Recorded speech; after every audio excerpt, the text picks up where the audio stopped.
Salut et bienvenue tout le monde, j'espère que vous allez bien. Alors je reviens avec les cours d'immunoanalyse. On a dit que l'immunoanalyse met l'accent sur les différentes techniques utilisées pour révéler l'antigène ou l'anticorps, soit par des méthodes qualitatives, juste je confirme la présence de l'antigène ou de l'anticorps, ou bien par donc des tests quantitatifs qui nous permet de doser la molécule, c'est-à-dire l'antigène ou l'anticorps. Parmi les méthodes quantitatives utilisant comme réactif marqué un enzyme, on a l'ELISA. Pour Enzyme Linked Immunosorbent Assay. L'ELISA présente plusieurs schémas réactionnels. On a l'ELISA sandwich, indirect pour l'anticorps antigène cellulaire, le direct compétitif, compétitif indirect, ce double sandwich et ELISA cellulaire direct. Donc on va voir par détail. Ici par exemple, je vais doser un antigène soluble par ELISA direct compétitif par le même antigène marqué. Et donc c'est ça la compétition entre les deux antigènes. Entre un antigène soluble que je le cherche dans l'échantillon et entre un antigène marqué que je l'ai mis. D'accord? Donc tout d'abord, les étapes qu'il faut les suivre. On a l'absorption d'un antigène jouant un rôle de système test. Il est connu cet antigène. Je vais absorber donc mon support solide par cet antigène-là, en quantité bien sûr connue. Incubation et lavage. Je vais la saturation ici pour éviter les liaisons et les interactions non spécifiques. Incubation plus lavage. Je vais ajouter l'anticorps spécifique pour cet antigène qui est marqué par un enzyme.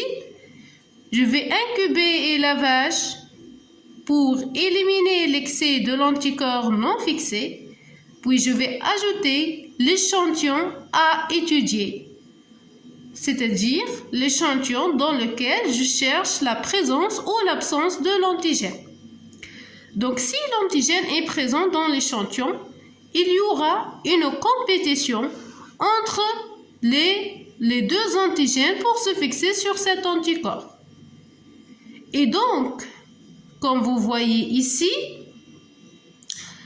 il y aura, parce qu'il s'agit de la même spécificité, donc l'anticorps peut se fixer sur l'antigène de l'échantillon. Je vais révéler la réaction par l'ajout du substrat chromogène spécifique pour l'enzyme. Et donc voilà, j'ai la transformation du substrat en produit coloré. Je vais éviter le lavage ici pour éviter donc l'élimination de cette coloration. Je vais juste incuber ici et je vais faire une simple lecture et mesurer le DIO. Ainsi, la concentration de l'antigène dans l'échantillon est inversement proportionnelle à l'intensité du coloration de la phase solide. C'est logique en fait, parce qu'en présence de l'antigène dans l'échantillon, il n'y aura pas la fixation en fait de l'anticorps sur la phase solide, mais ici il est dans le milieu liquide, et donc j'ai pas l'intensité de la coloration de la phase solide diminue. Et donc cette diminution de la coloration est corrélée à l'augmentation de l'antigène de l'échantillon. On parle de l'antigène froid. Donc l'antigène cherché est dit antigène froid. L'antigène que l'on utilise au début de la réaction est dit antigène chaud. Et donc si la concentration de l'antigène dans l'échantillon augmente, la concentration de l'antigène anticorps marqué de la phase solide diminue et donc l'intensité de la phase solide diminue et inversement. Deuxième schéma réactionnel. le dosage d'antigènes particuliers, par exemple une cellule, par ELISA direct non compétitif. Pas de compétition ici par l'antigène. Tout d'abord, je vais absorber l'antigène particulier sur le support solide.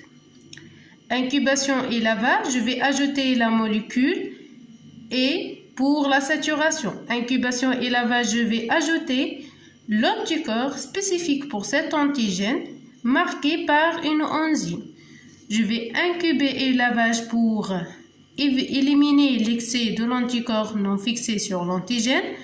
Par la suite, je vais ajouter le substrat chromogène spécifique de cette enzyme. Il y a la coloration ici. Je vais incuber et la lecture. Et donc, la concentration de l'antigène particulier dans l'échantillon est directement proportionnelle à l'intensité de la coloration. Troisième schéma réactionnel. Dosage d'antigènes solubles maintenant par sandwich à un seul anticorps symétrique. On dit ELISA sandwich ou bien ELISA symétrique, un seul anticorps. Donc, sur la phase solide, je vais absorber l'anticorps spécifique de l'antigène à étudier. Incubation et lavage pour éliminer l'excès de l'anticorps non absorbé sur la phase solide. Je vais ajouter la molécule ici, la saturation en fait, pour éviter les liaisons non spécifiques. Incubation et lavage plus l'échantillon à doser. Si l'antigène est présent dans l'échantillon, on a une réaction antigène-anticorps. Donc l'antigène de l'échantillon se fixe sur cet anticorps. Je vais incuber et je vais faire un lavage aussi bien pour éliminer l'excès de l'antigène non fixé.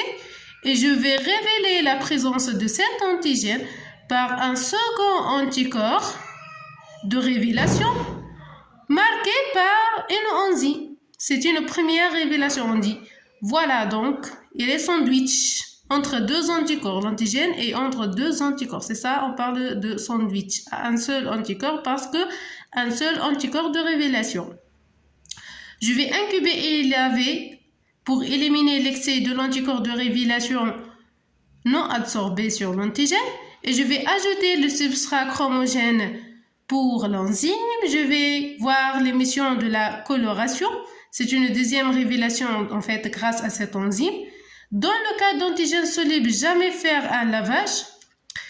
Et bien sûr, juste une incubation et je vais mesurer le DIO. La concentration de l'antigène dans l'échantillon est directement proportionnelle à l'intensité de la coloration obtenue. Notez bien, ELISA est préparée d'une manière à fixer sur la phase solide la molécule à doser. D'accord? Donc voilà en fait le protocole général d'ELISA pour doser l'antigène. Comme d'abord, comme tout à l'heure, la coating, c'est-à-dire absorber ou bien sensibiliser une plaque, ici par l'antigène. Incubation, lavage, je vais saturation par une molécule saturante. Incubation et lavage, ajouter l'échantillon à doser. Ici bien. Et ici, je cherche les anticorps dans l'échantillon. Si l'anticorps est présent, on a réaction antigène-anticorps. Je vais incuber et laver une autre fois pour éliminer l'excès de l'anticorps non fixé sur l'antigène. Je vais révéler cet anticorps par un anticorps anti-immunoglobuline marqué par une enzyme. Je vais incuber et laver et ajouter du substrat chromogène spécifique de l'enzyme, l'émission de la coloration et on mesure le DIO. Donc le quatrième schéma réactionnel, ELISA indirect pour le dosage d'anticorps anti-antigène solubles. Sensibilisation de la plaque ELISA par l'antigène spécifique, incubation plus lavage, saturation, Incubation plus lavage plus ajouter donc l'échantillon à doser. Si l'anticorps est présent dans l'échantillon, on a une réaction antigène-anticorps, donc l'anticorps se fixe sur cet antigène. Incubation et lavage, première révélation par un anticorps anti-immunoglobuline marqué par une enzyme. Incubation et lavage, ajouter le substrat chromogène. Incubation, émission de la coloration et la concentration de l'anticorps de l'échantillon est directement proportionnelle à l'intensité de la coloration de la phase solide. Cinquième schéma réactionnel, ELISA sandwich pour dosage d'un anticorps anti-antigène soluble. Donc, je vais sensibiliser la plaque ELISA par l'anticorps spécifique.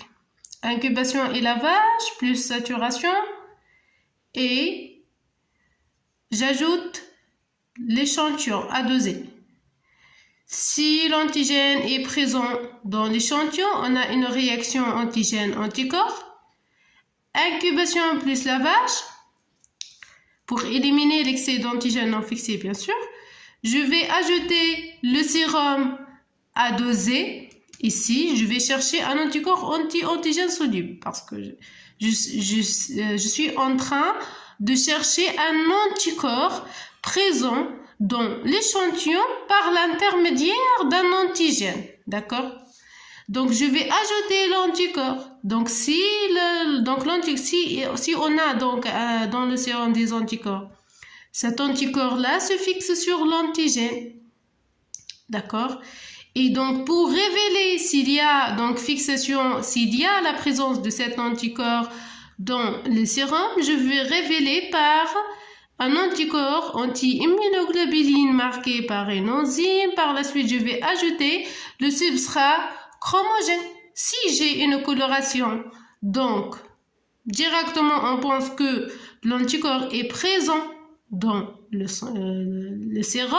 Si on n'a pas de coloration, donc on n'a pas d'anticorps dans cet sérum à doser. Et donc, la concentration de l'anticorps anti-antigène soluble est directement proportionnelle à l'intensité de coloration.